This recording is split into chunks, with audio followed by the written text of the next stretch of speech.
جورج آرویل کتاب 1984 ناول سمري اخو ریویو یې اخو. دا کتاب په 1951 کې لیکل شوی دی او نوم یې ورکړی دی 1984.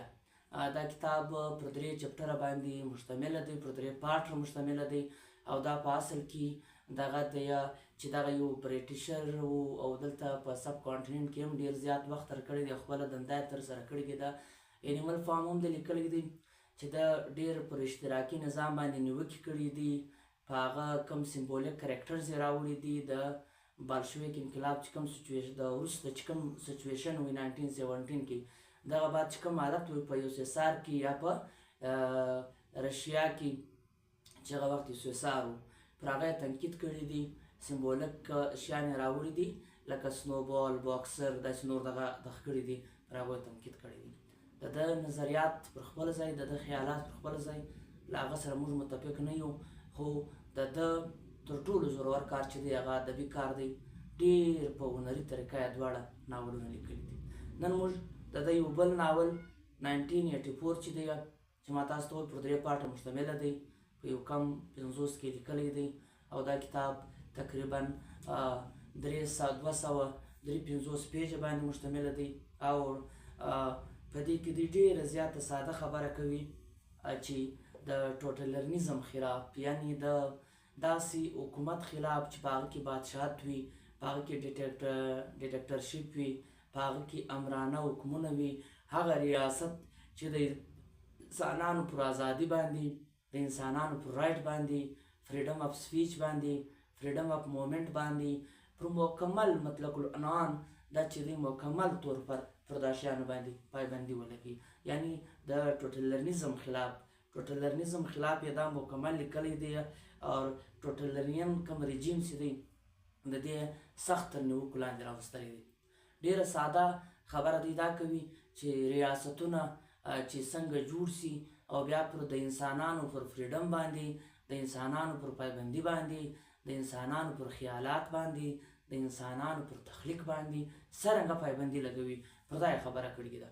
دا د یو خیالي دنیا راخیستې د اوشینیا ده، یا اوشینیا داسې یو لفظ، اوشینیا ورډ د خیالي دنیا استعمال کړې ده.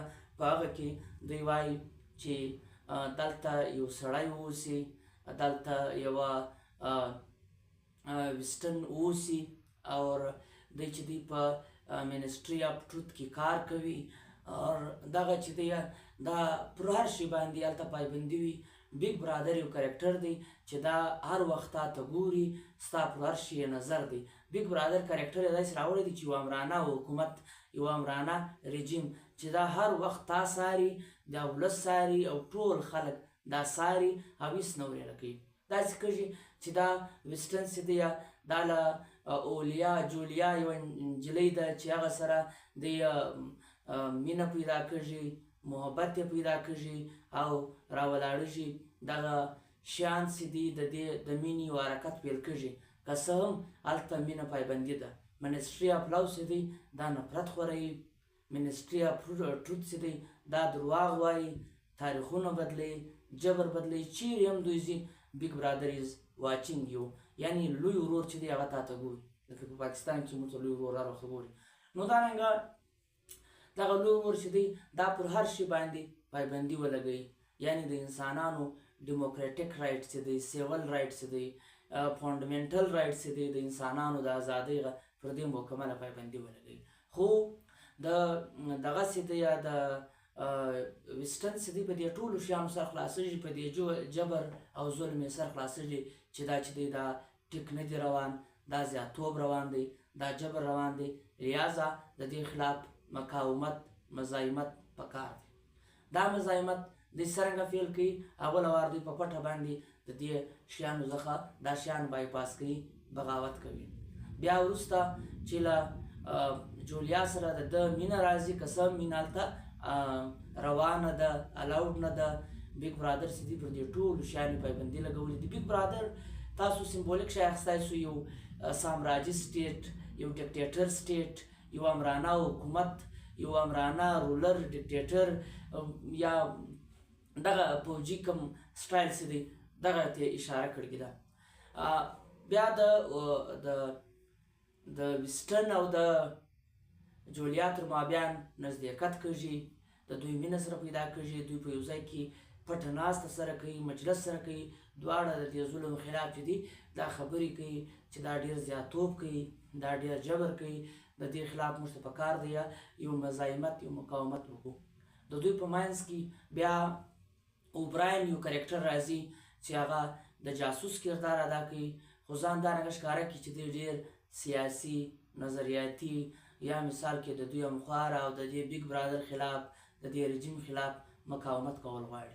خو داسې وسي چې دا اوبراین چې دی دا د پولیس سړی وخېځي، دا د جاسوسي ادارو سړی وخېځي، او چې کله دا دوی یو ځای ناسته سره وکړي، ځای سره وټاکي، او اوبراین په دغه ټیم کې پولیس ته حال ورکړي او پولیس راشي دوی ونیسي. چې دوی ونیسي دوی دومره زیات ټارچر کړي او دوی دومره زیات ستړي کړي، دومره زیات تر دې انده پورې چې بیګ برادر ورته وایي دغو ته داسې سزا ورکوي چې له کومه شیه کوم څوک ویرېږي پکار دی و هغه ته هغسې سزا ورکول سي، داسې سزا ورکول سي چې بل وخت لپاره بیا دا سوچ دا خلک نه ووایي. نو داسې وسي چې ویسټن چې دی هغه د موږکانو څخه ډېر زیات ویرېږي.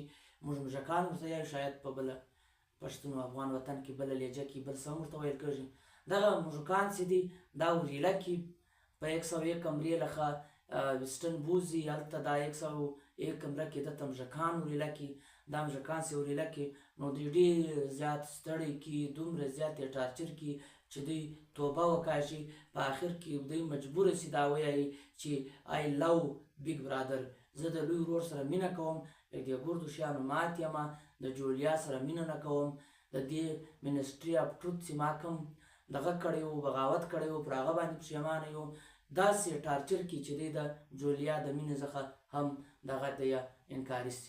بیا راووځي بس دواړه د بیګ برادر هغه احساسات، هغه خپل ازادۍ، هغه شیان ټول هیر کړي، د غلامانو رنګه ژوند پیل کړي، کوم ژوند چې دوی مخکې پیل کړی و. دغسې بیا جولیا ورته یایي چې موږ ستا مینه زیاته نوره نسي کېدای، ولې چې موږ یو له بل سره بې وفایي وکړه، خاص کر ویسټن بې وفایي وکړه. دغه ناول دی پر ډېر دردناکه طریقه بیا ختم کېږي چې له دې سره زیاتوب یا جبر کېږي. نو دا ناول مطالعه کول پکار دی او دا ناول ویل پکار دی. پر پارټۍ هم تنقید کېدای سي، دا پر ریاست هم کېدای سي، دا پر یو هغه بادشاه لیډر چې خپل حکم چلوي، اصولونه نه مني، د پارټۍ اصولونه نه مني او انساني حقوقو باندې اعتماد نه لري، د انسان پر ازادۍ باندې یقین نه لري. دا دغو قسم سمبولیک شی دلته ورکړی نه دی، خو له دې څخه دا ښکاري چې یو امرانه سوچ، یو امرانه فکر، یو امرانه ریاست یا یو امرانه ریلیډرشپ چې دی دغه ته اشاره کوي. نو فی الحال همدومره په مخه شه او دا کتاب په لوستلو ارزي، باید هر سړی مطالعه کړي.